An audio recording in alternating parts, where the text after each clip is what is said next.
have the plan that includes getting punched in the face.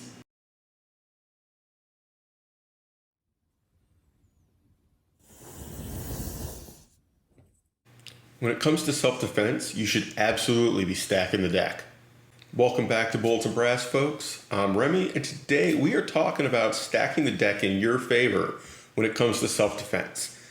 I had a conversation the other day with a gentleman, and one of the things we talked about was maximizing all the little advantages for you to add up to better results should you ever need to use a firearm or other self-defense measures. And didn't come up in the conversation, but I would also apply it to avoiding needing to use them, because things you can do ahead of time might avoid the whole situation, even if you say still had to go to that place at that time. Now I'm dividing these into hardware and software. Software is you. Software is your practice, your training, your education, your mindset. Hardware is physical things. It's your choice of guns, sights, any accessories, ammunition. We're going to start with hardware because let's face it, this is a gun channel. It's fun, right? What gun do you use? Do I use my Kimber or do I use the Smith & Wesson? For me, this is not natural. I don't practice with it as much. I don't have as much experience with it. I don't have as much training with it. I don't shoot it nearly as well. This is like breathing. This isn't even second nature. This is damn close to first. I have a lot of time with this, a lot of experience with it. This is going to be my first choice. I'm not saying it should be your first choice. I'm saying that for me, this is number one. Why? It's got a good grip. It's got a sight picture that I'm used to.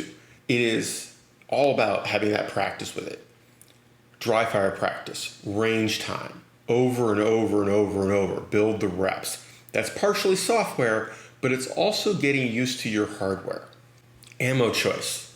On this one, I'm shooting a Hornady XTP bullet.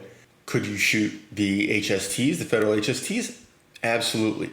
Are there 5 or 6 other options on the market that are great? Absolutely. Choose a premium bullet suitable for your situation and your caliber. In 9mm, I shoot the 124 grain HSTs. Holster choice. Get a good holster. Find one that works for you, is comfortable, is reliable, is smooth, is fast, and is concealed. If you don't care about concealment, throw that aspect out. But don't get a cheap holster that doesn't work reliably.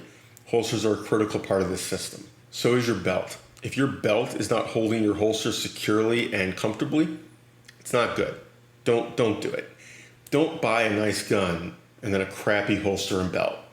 You're doing it backwards. I would rather have a cheap gun, good holster and belt, and practice. As long as the gun works, at the end of the day, it's not the gun doing the work, it's you and the ammo. Now that's the hardware.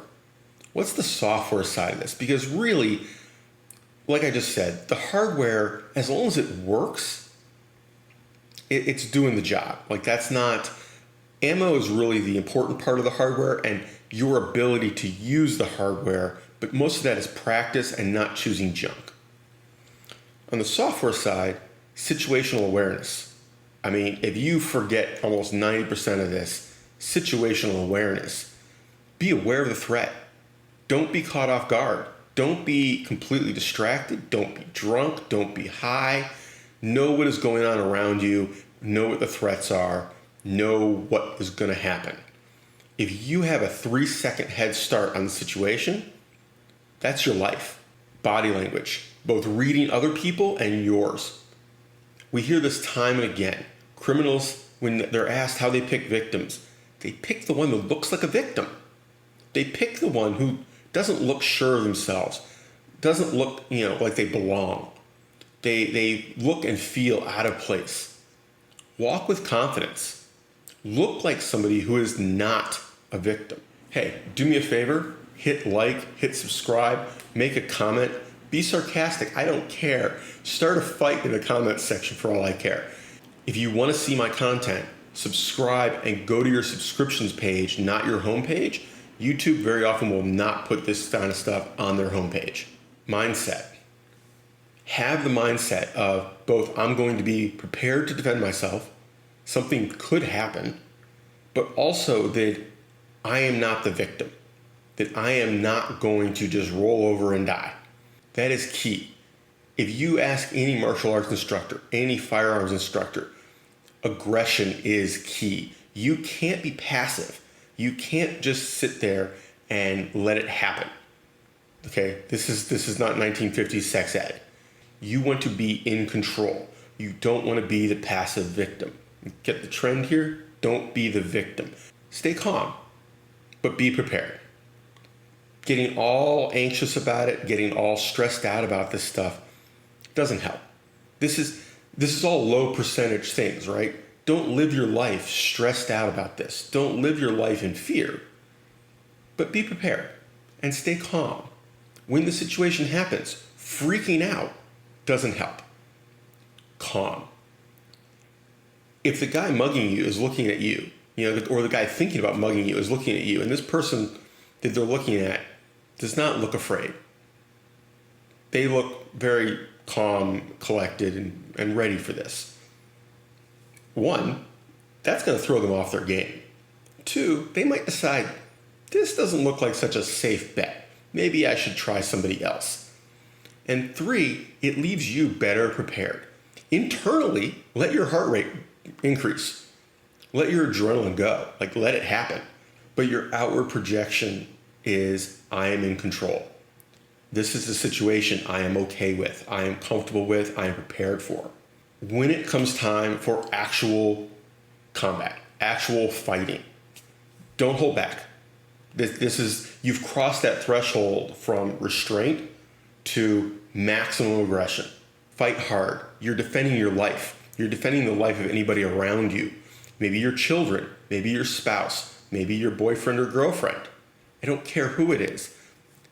When that situation comes to that point, don't be nice. You are now a predator. You are fighting for your life. Just keep in mind, when the threat is over, stop. Okay? Don't be out of control. And that comes down to the last thing, training. Because if you have training, you can know what to do. You have at least a little more understanding of how to act, how to respond, and when the threat is over, you're more under control. It's not just a instinctive response, it's a trained response. And that's valuable. That's very valuable. Even if you never go for advanced courses, having a couple classes, serious classes, real classes on fighting, real classes on firearms usage in a self-defense scenario. Practice it. You don't have to practice it all the time, but some basic grappling, some basic striking. These are things to know how to do. A lot of people don't know how to throw a punch. They will literally break their hand if they punch somebody. But even the basics go a long way. Take a few classes. As far as I can tell, everywhere in this freaking country has a Gracie-style gym. Whether it's actually a Gracie-style or just the same damn thing under another name, there's one around. Go take some jiu-jitsu. Go take some boxing lessons. You don't have to get hardcore into it. You don't have to want to compete. It's the experience of having somebody throw you around, even if you completely are incompetent. Just the experience of having somebody punch you in a controlled environment where you are not in danger of your life. You realize that this is not the end of the world. Oh, I got hit. I mean, it wasn't comfortable, but I'm not dead. I didn't suddenly keel over dead. I got hit, and I can still do something. I can still fight back. As the saying goes, everybody's got a plan until they get punched in the face, right? Have the plan that includes getting punched in the face. Be okay with getting punched in the face. Just hopefully not by Mike Tyson, because, I mean, most of us getting hit in the face by Mike Tyson, any plan just went out the window, along with any ability to plan. So that is it. Take care, have fun, stay safe, keep shooting, and get some training.